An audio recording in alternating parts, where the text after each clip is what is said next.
Good evening. Hi. How are you? Good, thanks. Lots of goodies. Yes, stickers, kids love stickers. Feel free to, Very much. take care of it. Yeah, we got the calendar, so I didn't have to. Bookmarks, and very nice.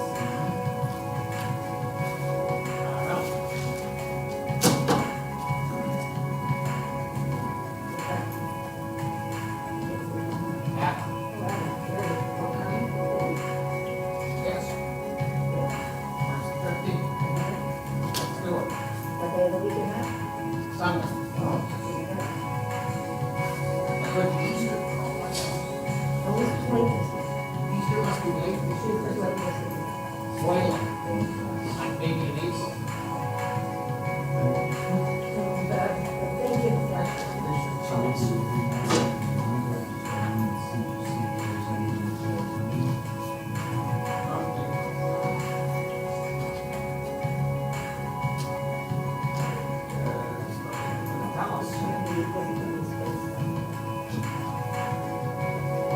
This is where we have our solo gym. Anyway, I think it's the same group as and I think they're really good. I mean, South twice and 12 times.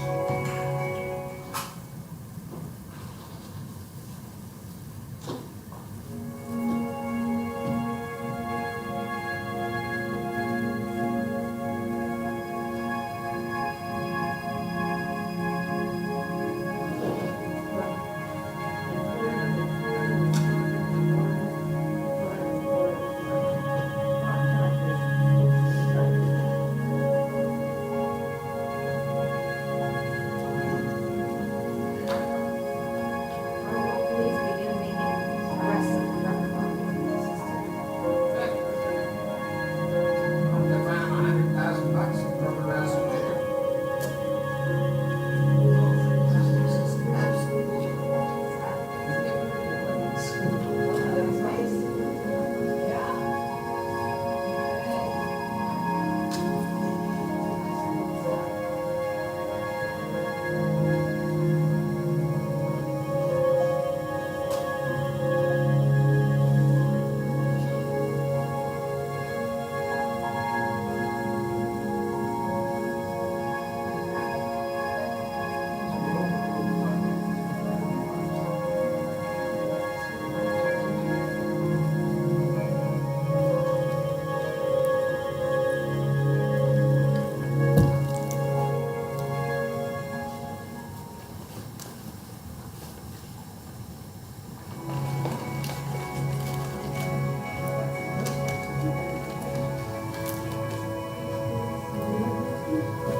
Is it okay to take pictures during the presentation? Yes, absolutely.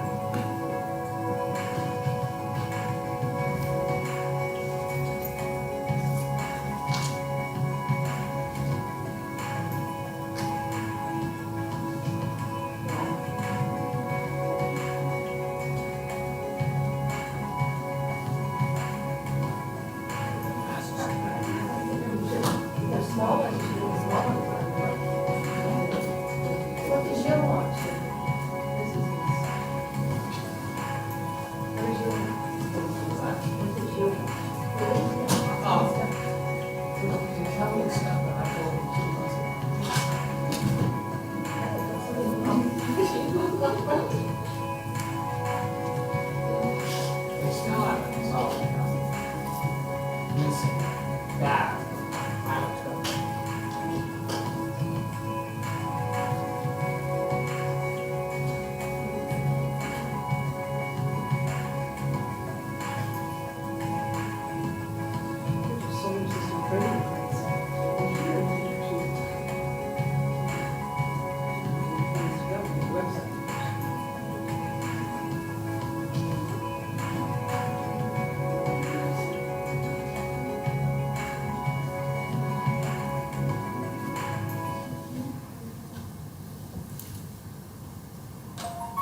Good evening. How are you?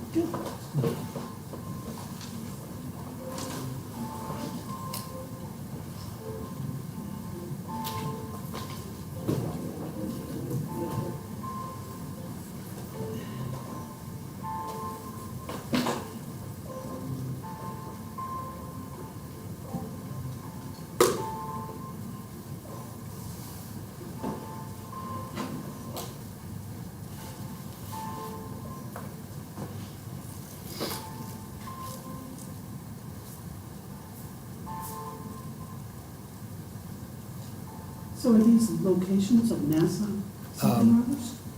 Those are the locations of the three major radio telescopes. Oh, where's Okay. Goldstone? Goldstone is in California, Oh, okay, and I know what those are. okay, and so they're equally positioned around the globe. So regardless of where we are in relationship to Yeah. the Morning. satellites and everything. Morning, noon, and night. It's like- Yeah.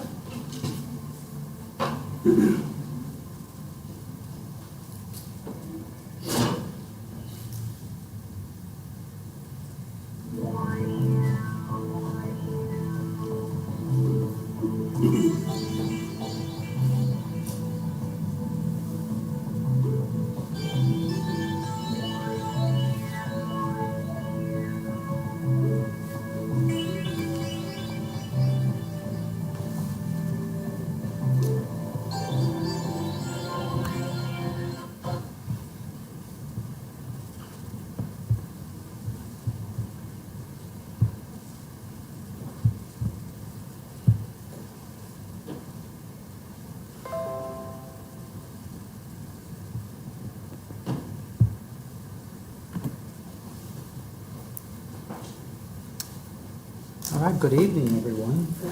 Welcome, welcome. Tonight, we're going to be talking about NASA's Artemis program. My name is Mark Gillette, and get you a little information about who I am. I'm a full-time sociology professor at Valencia College over in Kissimmee. Been teaching there for over 25 years. Native of Central Florida. And so you might be wondering, as a sociology professor, why are you here talking about NASA? Simply because I'm very passionate about it. I've always been passionate about space travel, space exploration. And so I applied and was accepted into NASA's Solar System Ambassador Program. The Solar System Ambassador Program is a volunteer program that's a joint venture between NASA and JPL. The program is run out of JPL in Pasadena, California. So I get some special training through NASA, and then I get to come out into the community and share everything that's going on with NASA. Lots of exciting things that are going on. So welcome and thank you so much for coming. Before you leave, if you've not already done so, please stop at the table in the bar back and help yourself to whatever you see that you like. Got a multimedia presentation that I'm going to be showing you tonight, going back and forth to different screens. In addition to that, I am broadcasting this on my YouTube channel live for anyone that may have wanted to have been here, but for whatever reason couldn't come. So just to kind of let you know. So again, great, welcome. Before I show you what the agenda, and talk about what the agenda is, I want to do a quick overview of some of the exciting things that are happening at NASA right now. A lot of people thought that NASA kind of closed down and the space shuttle program ended in 2011. But nothing could be further from the truth. So I'm going to give you a quick glimpse of some of the things that are going on. The James Webb Space Telescope, it was launched on Christmas Day. Took about 30 days to get out to its permanent location, Lagrange Point 2, about 1 million miles from Earth. It had to go through some incredible things for it to be able to work properly because the telescope was folded up to be put into the rocket, and then it had to unfold. And there were a lot of opportunities for things to go wrong, but fortunately, everything unfolded perfectly. And right now, the scientists are in the process of fine-tuning the mirrors. There are 18 mirrors that make up the entire mirror, and they're doing fine-tuning. In addition to that, they have to wait until the telescope cools down, because it uses infrared technology and photography. It has to be extremely cold, and so we're gonna have to wait a number of months before they can actually start taking scientific photography. So the first images are currently scheduled to be released in June or July. So that's going to be pretty exciting. That's a little bit about the James Webb. Have any of you heard about the DART mission? Double Asteroid Redirection Test.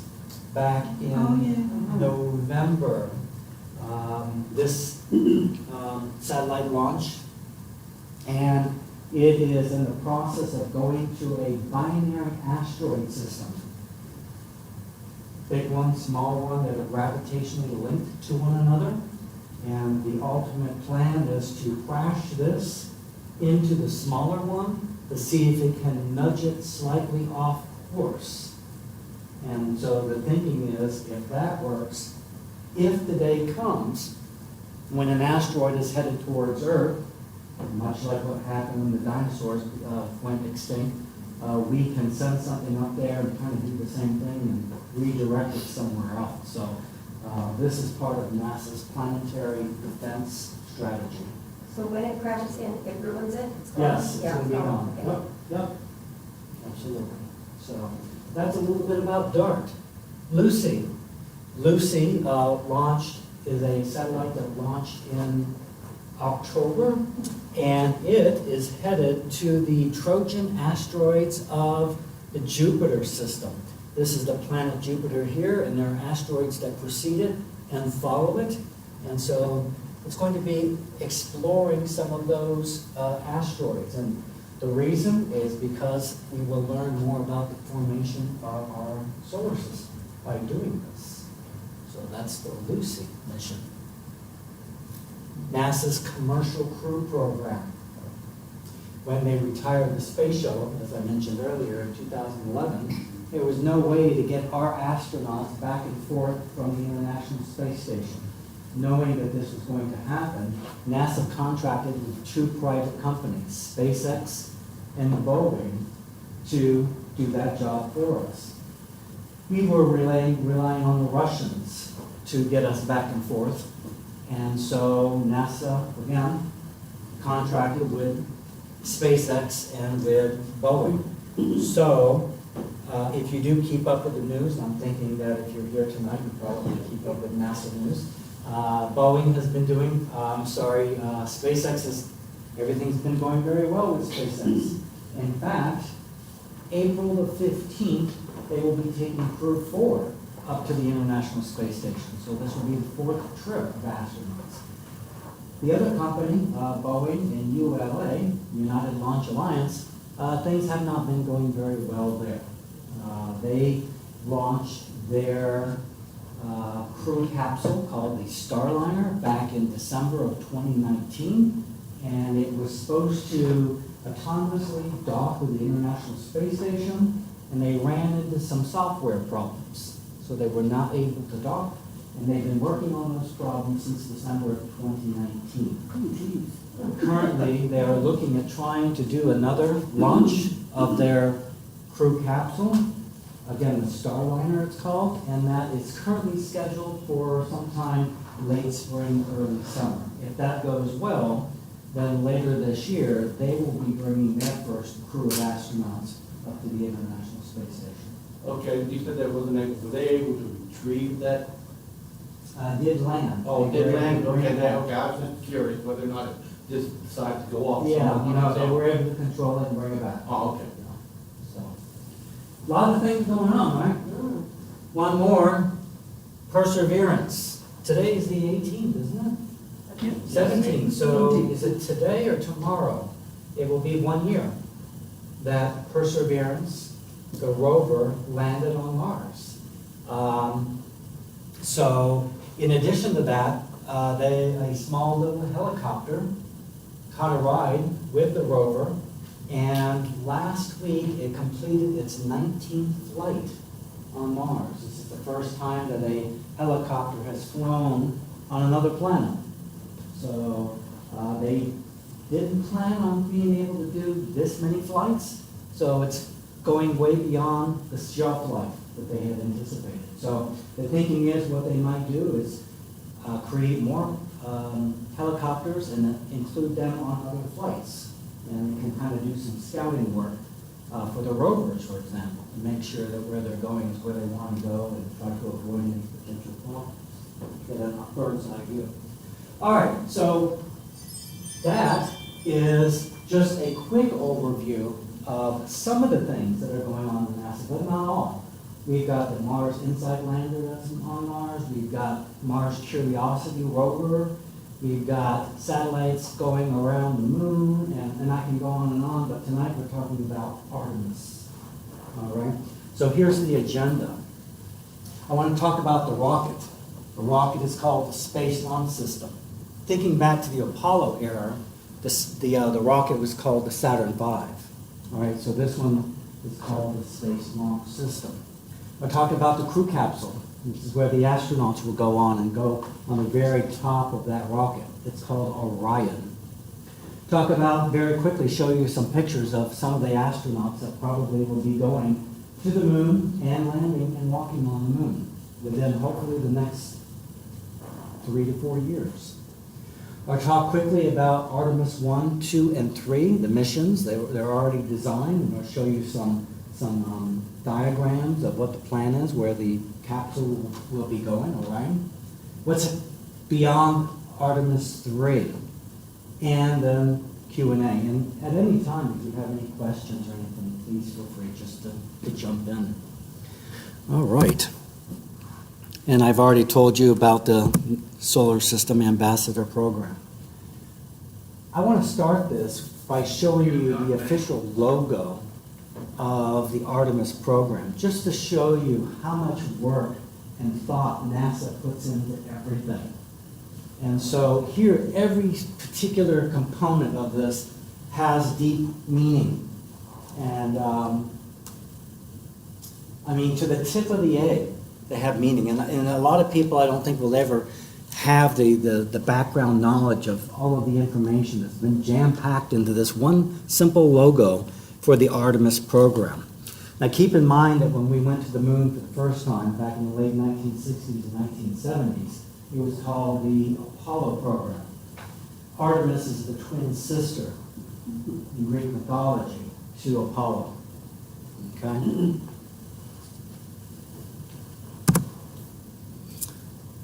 NASA has centers throughout the United States. This is a really, really big project to design, engineer, build these rockets and all of the things that we need to go back to the moon and indeed go on to Mars, hopefully in the 2030s. And so you can see, for example, the Kennedy Space Center, which is the launch site for the SLS program. But again, lots of other places around the U.S. that test the engines, for example. Here's a short little video I'd like to show you, and it will talk about the SLS.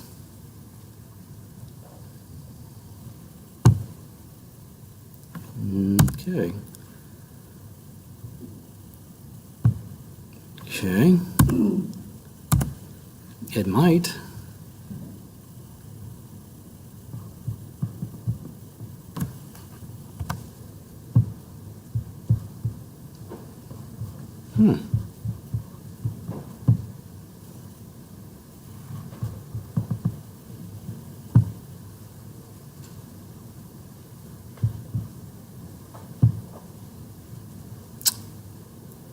I'll show it to you a little later.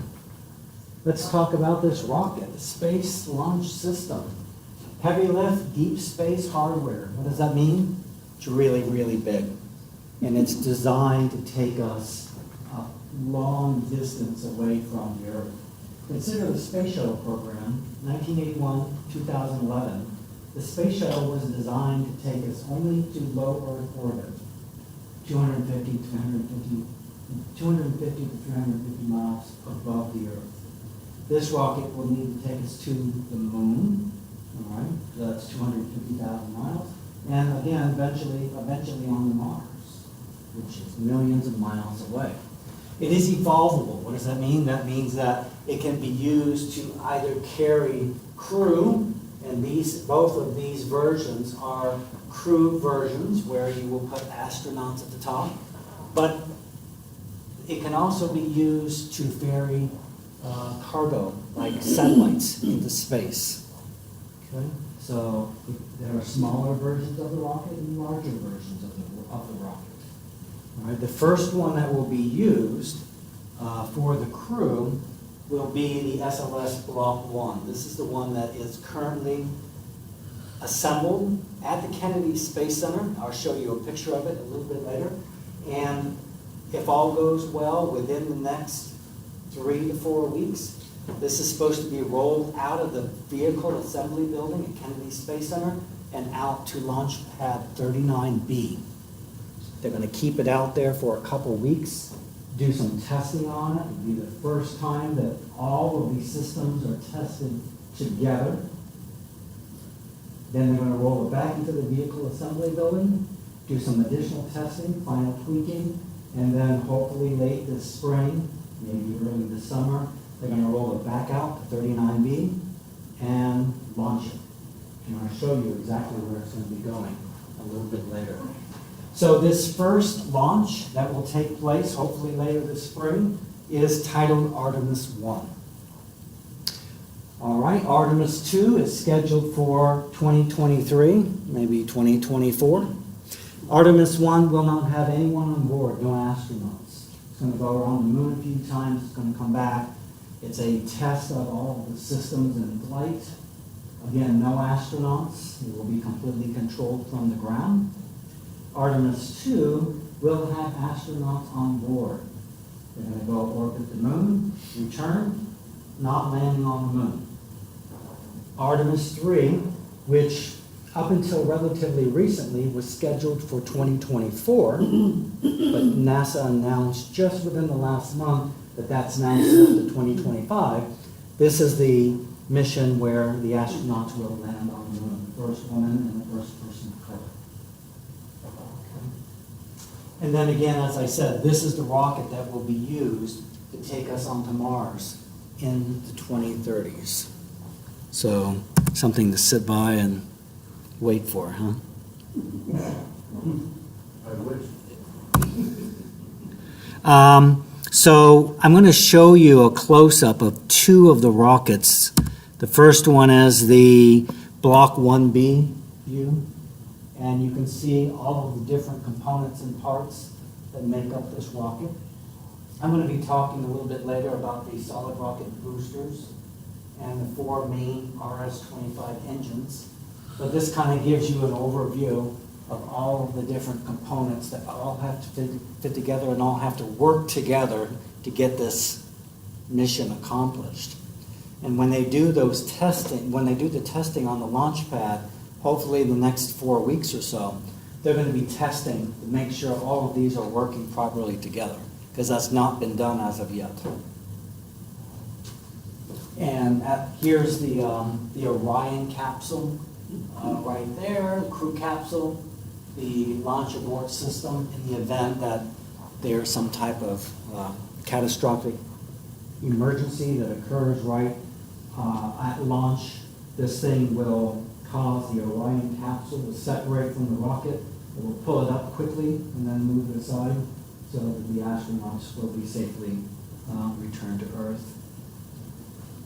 How tall or how big is that?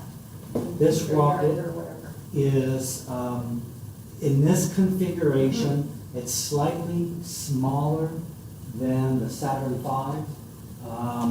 I'm going to show you a slide a little bit later that will show you the comparisons in the feet. I mean, it looks huge that way. Yes, it is a very big rocket. Very big. Here's another configuration. As I mentioned earlier, this same rocket can be used to carry cargo. So you can see that there's a cargo ferry. So you could take like the James Webb Space Telescope that was launched aboard a Ariane 5 rocket out of French Guiana. It's Yeah. They had to fold that up into the top part of the rocket and put protective covering around it, the fairing. And so that's what would happen here to carry a satellite of some form.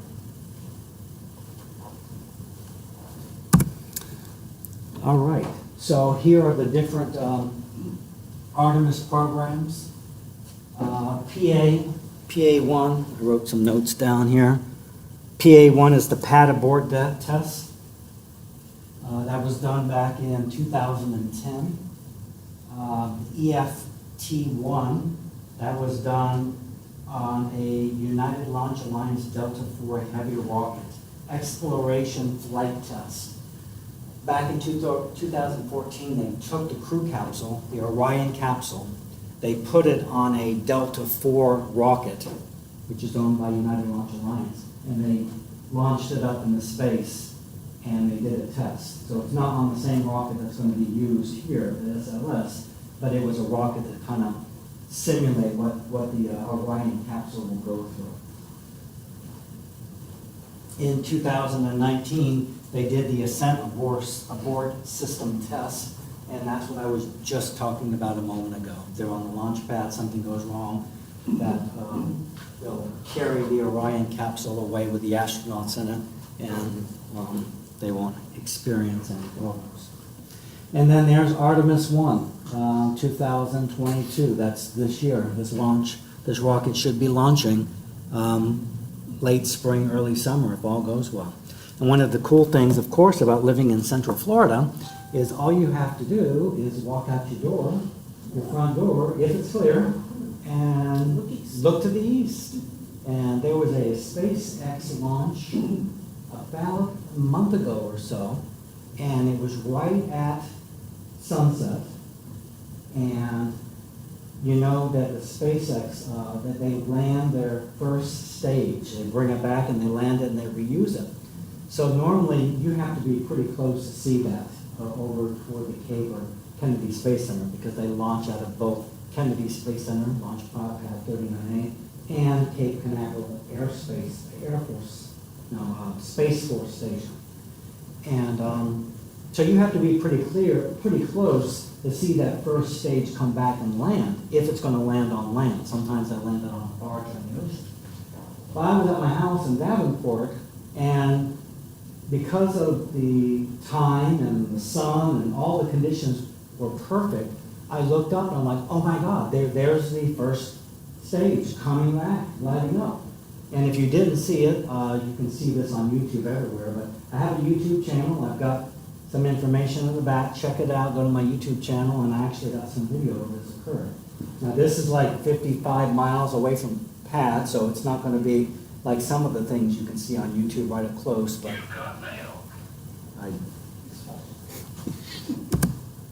all right, there's a pretty cool concept picture of the rocket being launched. Just look at those stars tonight. Makes you feel sort of small and insignificant, doesn't it? All right, so here's some information about the rocket. 322 feet. And again, that's for this particular configuration. And this says early Artemis mission, so this will be the smaller one. The larger ones will come a little bit later in the program. But this gives you some really great specs of the entire rocket. You should see some features that look familiar, because if we go back to the Apollo program with the Saturn V, the rocket looked like this. However, you can also see components from the Space Shuttle program, because the Saturn V did not have the solid rocket boosters. So this comes from the Space Shuttle program, and I'll be talking a little bit more about the SRVs in just a moment. So it pulled from both the Apollo program and the Space Shuttle program. Some more concept art of what it will look like on the pad and in flight. Again, there are two launch pads at Kennedy Space Center, 39A, 39B. 39A is being leased by SpaceX, and 39B will be the launch pad that will launch the SLS. I said earlier, I'll show you a picture of the rocket inside of the vehicle assembly building at Kennedy Space Center, and so this is right off of NASA's website. This is the rocket. This is the one that is currently fully assembled and should be rolled out within the next 3 to 4 weeks. This is the Orion crew capsule where the astronauts will go. And you can see the unique orange color for the main fuel tank. Hydrogen and oxygen liquid. Those are the propellants that are being used. Here's another way of looking at the size of the rocket. It's not the biggest one. Are you all familiar with SpaceX and what they're doing right now? So in case you aren't, most of the time when we hear about SpaceX in the news, we are seeing them launch their famous Falcon 9 rocket. And that's what they've been using to launch satellites and their star, what are they calling their internet service? Starlink. So that's what they use, the Falcon 9 rocket. They've launched their Falcon Heavy, which is basically 3 Falcon 9s all tied together. But now they're in the process of building this beast on the right-hand side. And this beast is what Elon Musk wants to use for a couple different purposes. Number one, he would like to be able to transport us from one part of the globe to another very, very quickly. He also wants to use this to get us on the moon and to take lots and lots of people and stuff to Mars. So last year, NASA contracted with SpaceX to create the human landing system to get from the Orion capsule down to the moon. And so this is what's going to do it. Starship. And so right now, SpaceX is waiting for FAA approval. And once they get approval, SpaceX will be launching a Starship from Boca Chica, Texas. It's on the East Coast, and putting this in the orbit to test it out because it's not been flown into orbit. This has been flown up, I don't know how far, a mile or so, and then it comes back down, and as the tradition with SpaceX, it lands. It's reusable. And so I have a video, and I hope I don't have problems with all the videos now. I'm going to show you the most recent launch of this beast that they've done, and they were successfully able to land it. So it's not going to be as big as Starship, but in one of the configurations, this one is for the cargo, you can see that it's slightly larger than the Saturn V rocket that we use to go to the moon.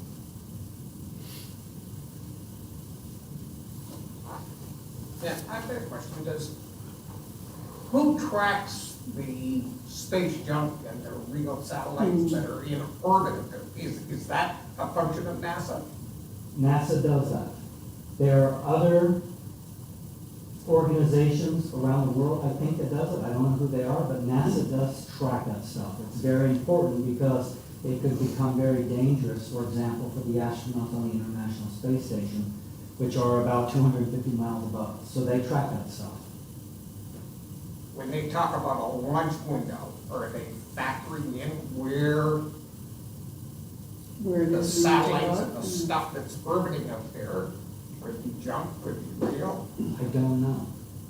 I don't know. I mean, I know that Yeah, I know that they clear the airspace. Yeah, so right, there's right, no right. airplanes Sure, right. that launch. Yeah, I don't know if they need that amount of detail in order to launch what would be beyond the junk that's orbiting. That's a good question, and I don't know.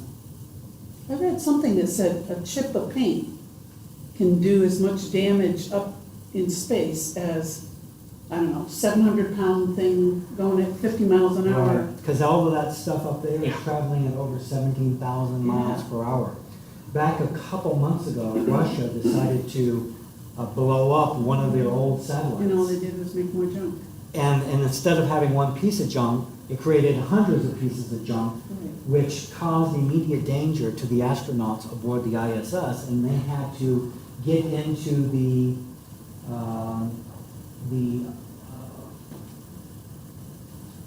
crew capsules that were attached to the station in the event that they needed to leave quickly. Okay. Yeah, so junk is a problem, and I would think that they would certainly check with that office, but, you know, it is such a big space that I guess the chances of something happening would be pretty small. But as we put more and more and more stuff up there, it's going to become more and more and more. Used to use the big sky theory with airplanes too. Yeah, that's right. That didn't work very Yeah. I do a lot of flying, and you go to Chicago and Atlanta, you know, chances are they're going to say, we can't leave for another 15 minutes because of the airspace being so busy, or you get there and you get to fly around in circles for a few times. So, yeah. So, let me talk really quick about the solid rocket boosters. So again, on Saturn, the Saturn V, they didn't have solid rocket boosters. Okay, it had 5 engines. The Space Launch System has 4 engines, but it has these 2 solid rocket boosters that supply about 75% of the thrust needed to get this thing off the ground and into space. So 75% of the work is done by these 2 solid rocket boosters that burn for roughly about 2 minutes. When you light these 2, you're going somewhere. Unlike the engines. There's no off switch. Yes, there's no off switch. When the engines are lit, I'll talk about the engines in a moment, it's still tied down. It's not going anywhere. And once they feel like the engines are up and running at full speed and everything's good, they light the 2 candles on each side, and you're going. And you're going. There's no stopping them. The space shuttle used the solid rocket boosters, but it had 4 segments. In order to get the amount of thrust that they needed for the SLS, they added an additional segment. So there are now 5 segments for each of them. Okay, so they kind of supercharged them per se. All right. The space shuttle program, when they used the SRBs were detached, came back, fell in the ocean. They were recaptured, refurbished, and reused. This is not the case for the SLS. They will not be reused. All right. Do they come back though?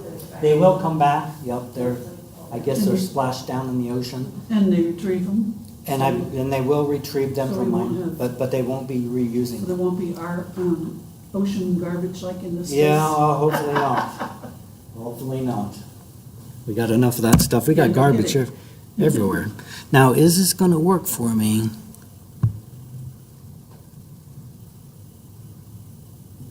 Again, I'm broadcasting this on my YouTube channel, so my computer is getting ready to say, wait a minute here. You're doing PowerPoint, you're broadcasting, now you want me to play a video too? So let's see if it's going to cooperate here. That's why I put this down here. Nope. All right.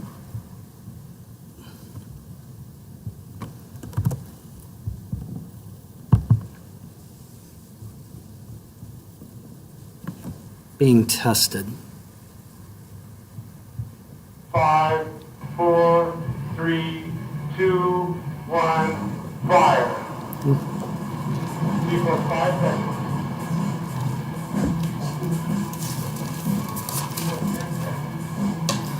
These were manufactured by Northrop Grumman in Utah. They're 177 feet long, 12 feet in diameter. CO2. Exit. Again, they operate for roughly about 2 minutes. CO2. Each booster generates more than 14 4-engine jumbo commercial airliners.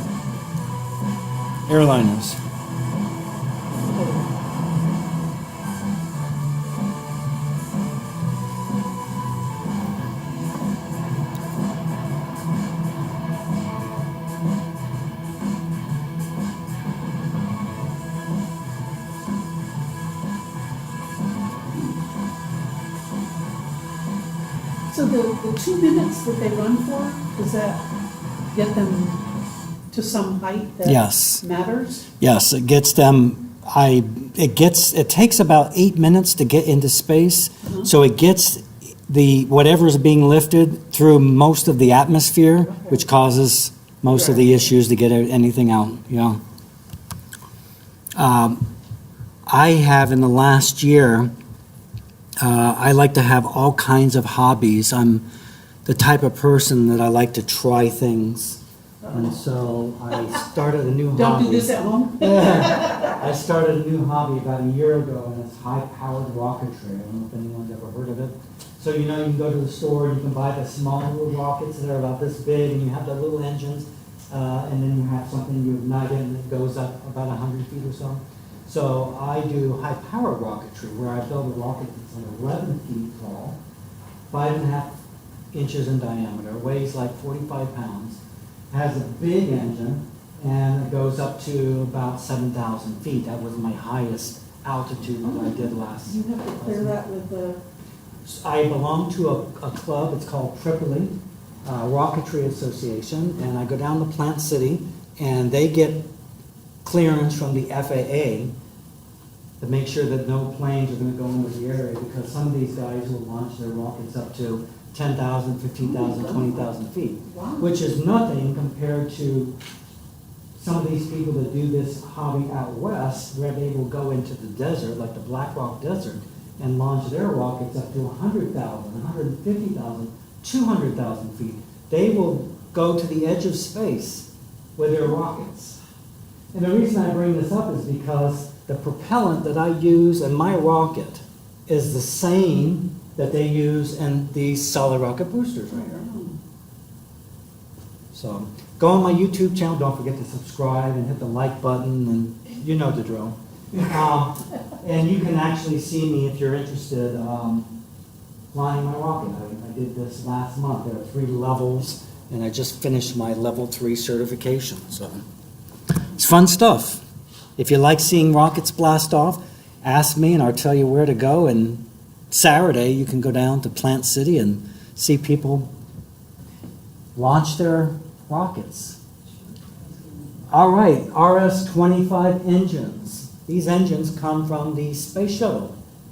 Okay, same engines, but supercharged. Okay, totally kind of redone.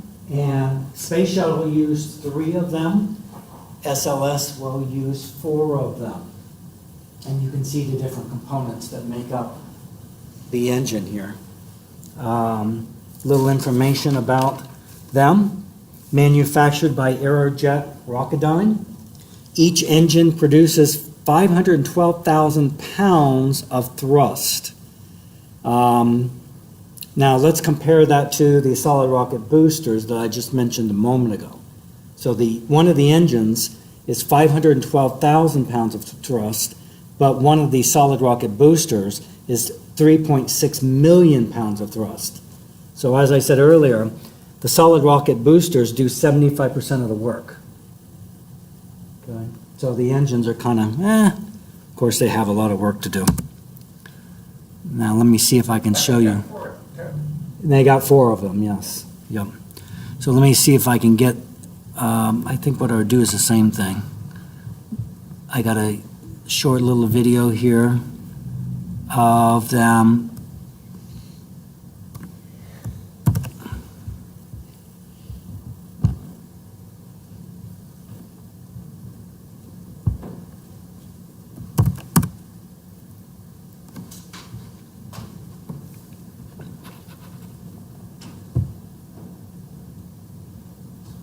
So, exactly what is the RS-25 engine?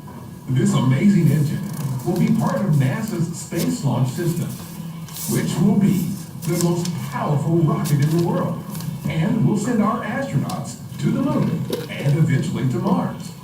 NASA has 16 RS-25s with plans to build more, and each SLS rocket will have 4 engines. These engines are big, really big.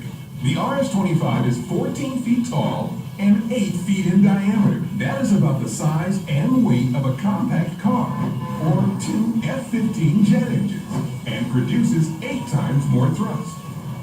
Along with the 2 solid rocket boosters, the RS-25 engines will power the SLS at speeds of 17,500 miles per hour. That's 73 times faster than an Indy 500 race car.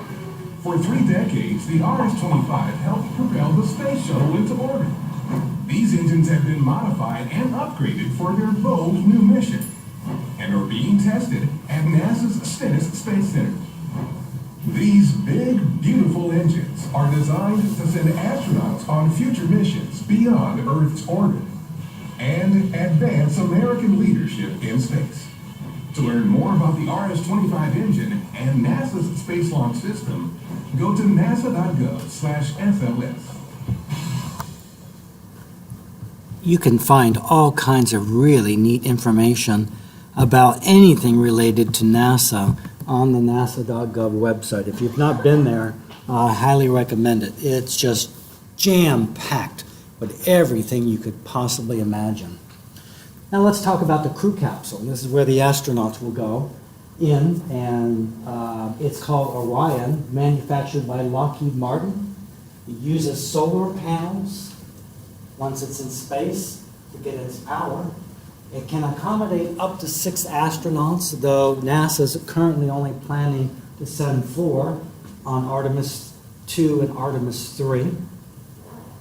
And a little interesting tidbit of information, when the space shuttle was returning from low orbit Earth, it was traveling at 17,500 miles per hour. When Orion comes back in, it will be traveling over 24,000 miles per hour. And the reason is because it's coming from along a further distance, hence it's coming in quicker.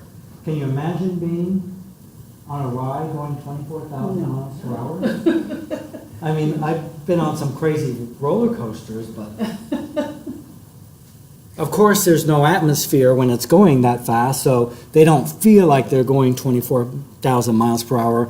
But I'm thinking that if you're up there and you're going 24,000 miles per hour, that'd probably be enough to kind of freak me out.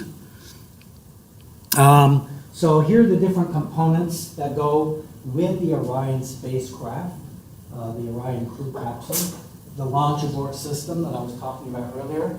There are small little engines here.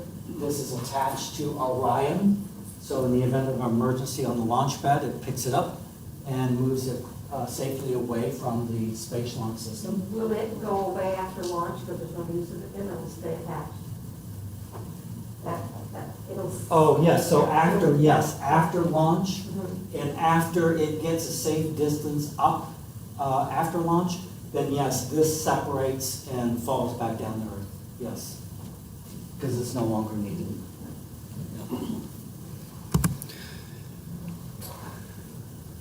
Hey, what's that clown think he's doing? And there's a concept picture of Orion in flight. This is a picture of one of the Orion capsules actually being dropped into the water, because as with the Apollo program, when the command modules came back, they landed in the ocean. This will land in the ocean as well, so they did water testing. Just like they also followed up with parachute testing. Make sure that the parachute's open, because that would be a really bad day when you're coming in that fast and things don't work properly to slow you down. That's going to be a heck of a bump. Astronauts. The men and women that you're looking at here are the ones in which NASA will probably choose from to go on Artemis 1. Sorry, not Artemis 1, Artemis 2. Because again, no astronauts will be on Artemis 1. So we're looking at potentially the first woman and the next person, a man, person of color, that will be walking on the moon, more than likely, you see up here. Cool. Are they all Americans?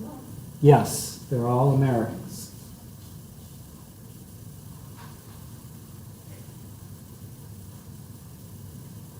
Well, this is just a little question that you may have information about or may not belong in here, but are the Russians paralleling this stuff? We don't know. Not that we are aware of.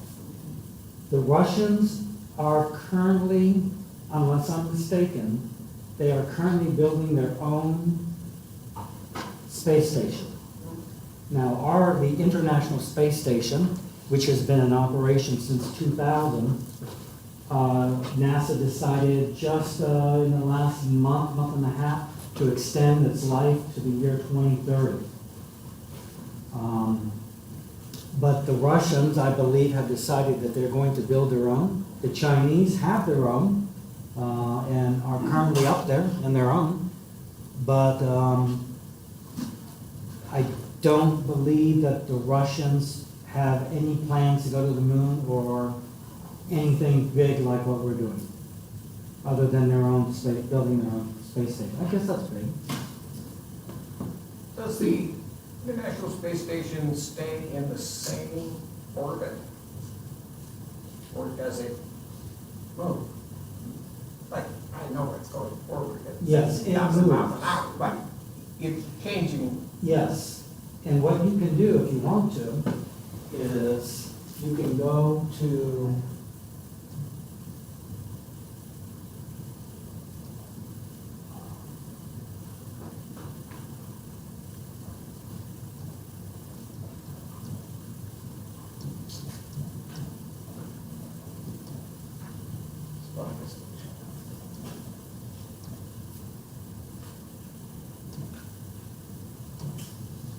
spotthestation.nasa.gov, and you can sign up for alerts because it does go in And we different watched places. this, we've gone out at night. Okay, yeah, you see a little white dot go Yeah. across. Yeah, well, yeah, so, and then I believe maybe somewhere on here, or it might refer you to, you can actually see where it is going.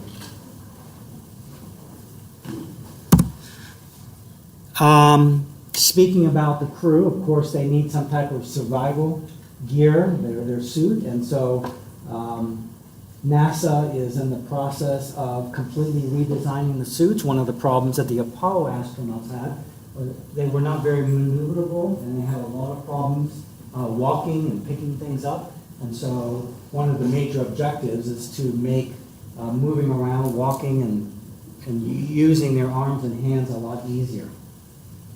Okay, so many things that are going on behind the scenes other than just building a rocket. Artemis 1. We go to the moon to learn how to live on other worlds. A lot of people ask, why are we going back to the moon? We've been there, we've done that. Well, when you think about it, we've only been 6 times. There are only 12 men that ever walked on the moon. We stayed, in some cases, only a couple hours, and a few other cases, a couple days or so. And so there's a lot more to learn about the moon. In addition to that, one of the biggest goals of NASA is to get us onto Mars. And when we go to Mars, we can't go for a couple hours. We're going to be there for a while. So in order to be able to live on Mars for an extended period of time, a few months, we need to know what it's like to live on another world. So one of the objectives is to take us back to the moon and not stay for a couple hours or a few days, but to stay for a few months and to see what it's like to actually live on another body for an extended period of time. So that's one of the reasons that we go back to the moon, to learn to live on other worlds. In addition to that, there's a lot more to learn about the moon that we didn't learn the first time. That's, I think, a pretty cool picture of the moon with the Earth in the background. There we are, our little home. All right, I mentioned earlier, so here's the plan. Artemis 1, again, this isn't something that's going to happen in 2030, 2040. This is supposed to happen in just the next few months. Launches from Kennedy Space Center, goes to the moon. The mission duration is scheduled to occur between 26 and 42 days, so they're leaving a large window open so that if they run into problems, they don't just bring it back, they can problem solve what the issue is. It's going to orbit the moon a few times. And then they're gonna bring it back, and they're going to splash the Orion down in the Pacific Ocean. So the Orion capsule will be the only thing coming back, of course. Well, the SRBs, the solid rocket boosters, will have separated right after launch, and they're gonna splash down the ocean, but the big orange tank is staying up there. Or actually, no, it's gonna come back down, and it's going to disintegrate in the atmosphere as it comes back down. Okay. A lot of stuff going on here, but that's the gist of it.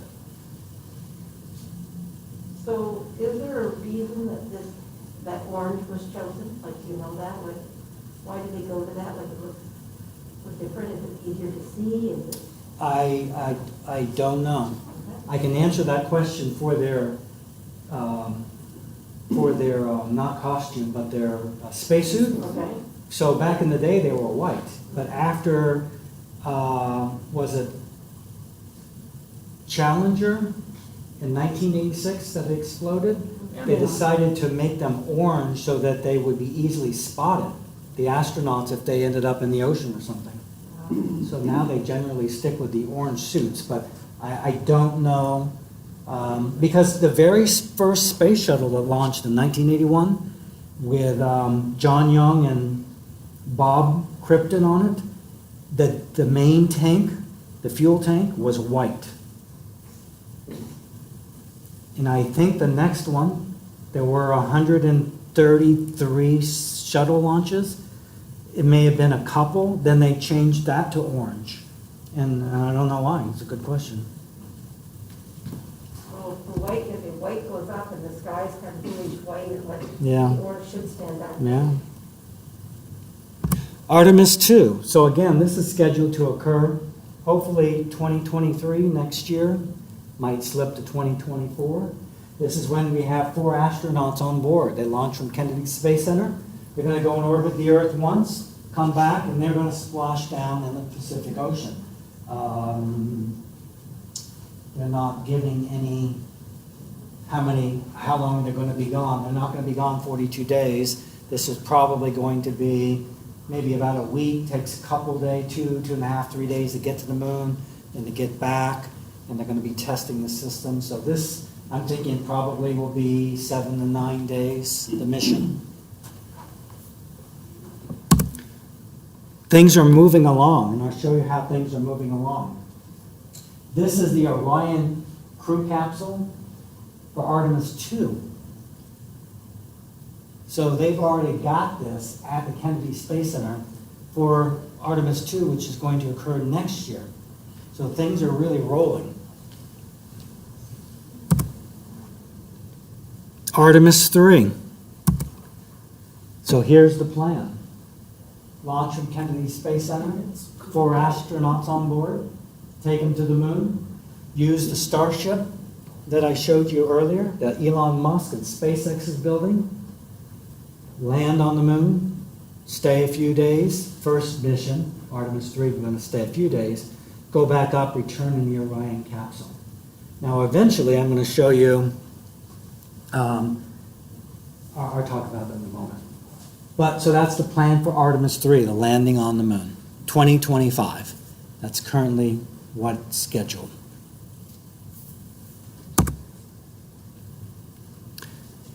This is all of the landing sites for the Apollo program.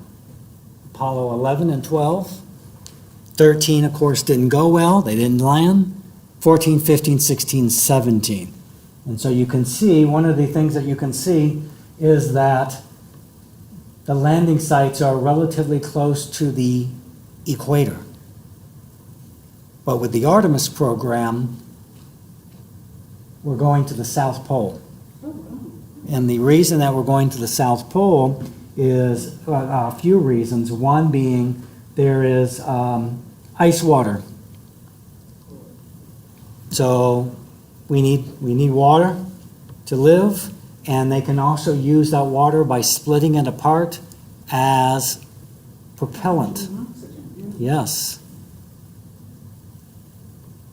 So will it be dark where they're going? They're going to be right, I believe they're going to be kind of right there on the edge. They're going to go in the light section, in the sun section. But some of these canyons, craters, I should say, are so deep and so big, and there's no sun that gets into them, Right. that the water is frozen. So when they fly around the moon, even with nobody, can they take pictures on the dark side? No.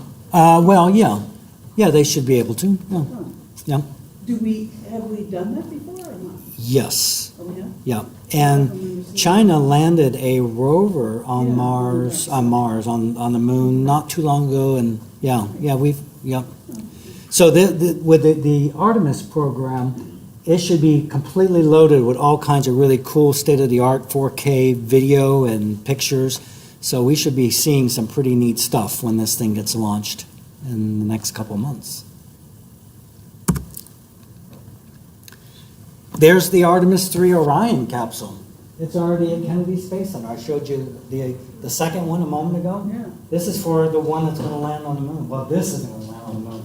This is what the astronauts will ride up to the moon in and come back to Earth in. But it's so things are really rolling. It's hard to see the perspective on that. How, do you know how tall it is? Everything there is just so big, you can't tell. There's people at the bottom. Yeah, there you go. Yeah, here. A couple of people here. Oh, yeah, okay, yep.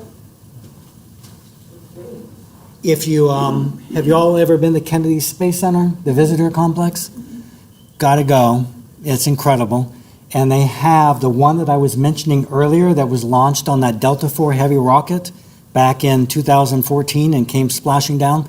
It's on display at the Kennedy Space Center visitor complex. You can actually go right up to it. Is the data from each flight retained, and is it still valid 20 years afterwards? Like, if you've done a space launch to the moon on February the 17th, is it the same data? Same information that they're going to need to get it? I If don't, you're launching on February the 17th, because the relativity is all right, the same. right. I don't know. That's a bit beyond my technical knowledge. Have NASA ever think about sending an animal to the moon? No, I don't think they'd send an animal because the animal would not be able to survive very long. It'd have to be in a special spacesuit, and it wouldn't know what to do. They have sent an animal into space, but not to the moon. Not to the moon.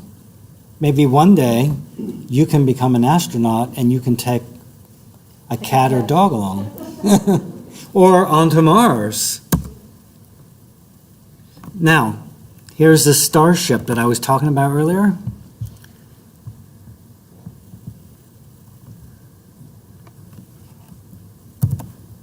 So again, as a reminder, this is SpaceX. SpaceX has been contracted to create a human landing system which will take astronauts from currently the Orion capsule down to the moon and return them back to the Orion capsule. I say that because eventually NASA's building what's called Gateway. Gateway is kind of like a very small little space station that will orbit the Earth. So the astronauts will, once that's done, will launch, go to the Gateway, stay in Gateway, and then take Starship down to the moon. But the Starship won't be completed for Artemis 3.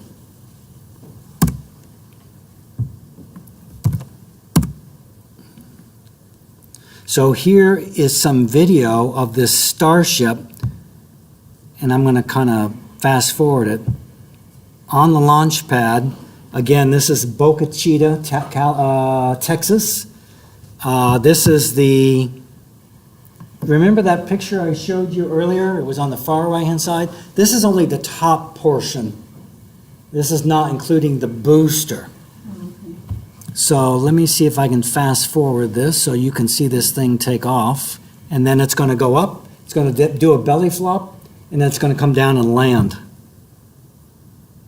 And that's what SpaceX is all about. Reusability really reduces the cost, makes it a lot more affordable when you reuse this stuff rather than just use it once and throw it away. So again, keep in mind that Elon Musk wants to use this you can hop on it in New York City and fly to Tokyo or Shanghai. And then he also wants to use this to take people and cargo to Mars. Lots and lots of people, lots and lots of cargo.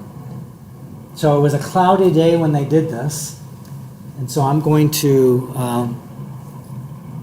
kind of fast forward. 30 seconds, Starship 15 is airborne, as we get a view of the 3 Raptor engines as we're powering our way to 10 kilometers altitude in today's test flight.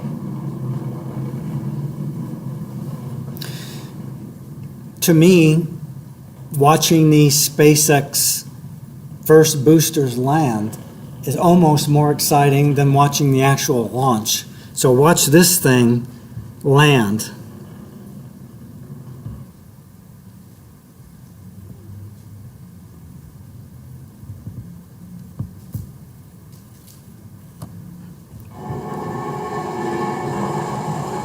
And we have ignition.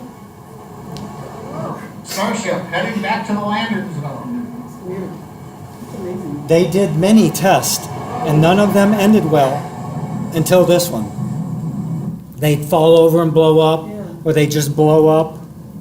And so this is the first one that they were able to successfully land without it falling over and blowing up. And there it is. So I have to give it to Elon.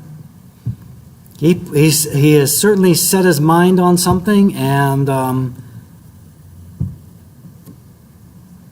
it's coming to reality. It's not science fiction, it's science fact.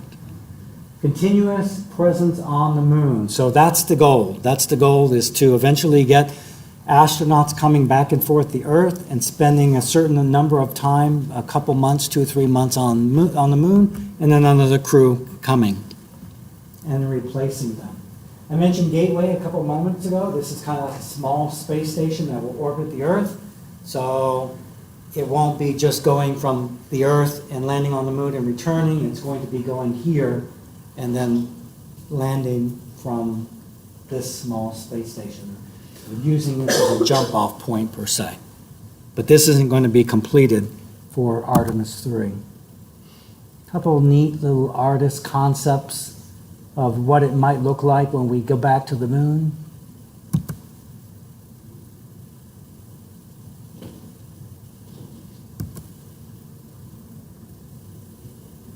You could see the rover there in the background, 2 different types of rovers. There's the pressurized rover. All of this stuff is still, it's being contracted out and worked on. Beyond Artemis 3. So there's the goal. The goal is on to Mars in the 2030s. How long does it take to get to Mars? About 6 months, depending on its relationship to Earth. And so the best time is when we are in a certain alignment with Mars. And so when we do that, which occurs every 24 months, it should be about 6 months or so to get us there. So when you go to Mars, you're looking at 6 months to get there, 6 months to get back, and you're there for a couple months. So you're looking at a year and a half. 6-hour flight is torture. Say nothing about a 6-month one. And so here are some artist concepts of what it might be like for us to be on Mars. Lots of ways that you can connect with NASA and the SLS and Orion program, the Artemis program. Got my little slips back in the back, so don't forget to subscribe to my YouTube channel and like it and all that.